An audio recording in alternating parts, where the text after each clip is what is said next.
പരിശീലനം വളരെ പ്രധാനമാണ്. സ്ത്രീ സംവിധായകർ നമുക്ക് വേണം. നമുക്ക് 1-2 പേരുണ്ട്, അവർ നല്ല മിടുക്കരാണ്. പക്ഷേ അതുപോലെയുള്ള പുതിയ ആളുകൾ വരണമെന്നുണ്ടെങ്കിൽ അവർക്ക് ഇതിൻ്റെ എല്ലാ പ്രയാസങ്ങളും അറിഞ്ഞ് വേണം പടമെടുക്കാൻ. വൈസ് ചാൻസലർമാരുടെ നിയമനത്തിനായി സമവായ നീക്കങ്ങൾ തുടങ്ങി ഉന്നത വിദ്യാഭ്യാസ മന്ത്രിയും നിയമമന്ത്രിയും ഗവർണറുമായി ചർച്ച നടത്തി. കഴിഞ്ഞ ദിവസം പുനർനിയമനം ലഭിച്ച സാങ്കേതിക സർവകലാശാല vice chancellor doctor K Sivaprasad joint രജിസ്ട്രാറെ നിയമിച്ചത് വിവാദമാവുകയാണ്. മന്ത്രിമാരായ ആർ ബിന്ദു, പി രാജീവ് എന്നിവർ രാജ്ഭവനിൽ ഗവർണർ രാജേന്ദ്ര അർലേക്കറുമായി നടത്തിയ കൂടിക്കാഴ്ചയിൽ വൈസ് ചാൻസലർമാരുടെ പുനർനിയമനം ഉൾപ്പെടെ ചർച്ചയായി. 1 മണിക്കൂർ നീണ്ടുനിന്ന കൂടിക്കാഴ്ചയിൽ പുതിയ വൈസ് ചാൻസലർമാരെ നിയമിക്കുന്ന കാര്യത്തിൽ സർക്കാരുമായി ചർച്ച വേണമെന്ന ആവശ്യവും മന്ത്രിമാർ മുന്നോട്ട് വെച്ചു. ചർച്ചയാകാമെന്ന നിലപാട് ഗവർണർ മന്ത്രിമാരെ അറിയിച്ചുവെന്നാണ് സൂചന. അതേസമയം സമവായ ചർച്ചകൾ തുടരുമെന്ന് മന്ത്രി പി രാജീവും പറഞ്ഞു.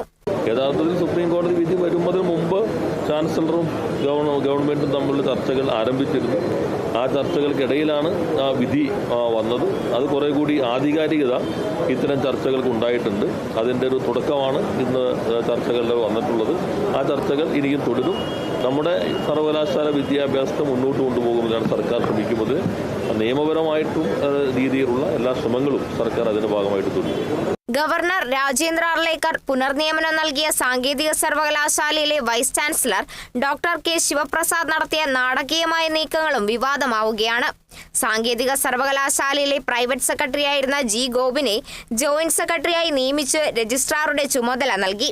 സാങ്കേതിക സർവകലാശാലയിൽ രജിസ്ട്രാറെ നിയമിക്കുന്ന കാര്യത്തിൽ സിൻഡിക്കേറ്റ് അംഗങ്ങളും വൈസ് ചാൻസലറുമായി തർക്കങ്ങൾ തുടരുന്നതിനിടയിലാണ് നിയമനം. ഗവർണറുടെ നിർദ്ദേശപ്രകാരമായിരുന്നു പുതിയ നിയമനമെന്ന് VC ഡോക്ടർ കെ ശിവപ്രസാദ് പറയുന്നു. സമവായ ചർച്ചകൾ പുരോഗമിക്കുമ്പോഴും യൂണിവേഴ്സിറ്റികളിൽ വൈസ് ചാൻസലറും സിൻഡിക്കേറ്റ് അംഗങ്ങളുമായുള്ള പോര് തുടരുകയാണ്. Kerala vision news, Thiruvananthapuram.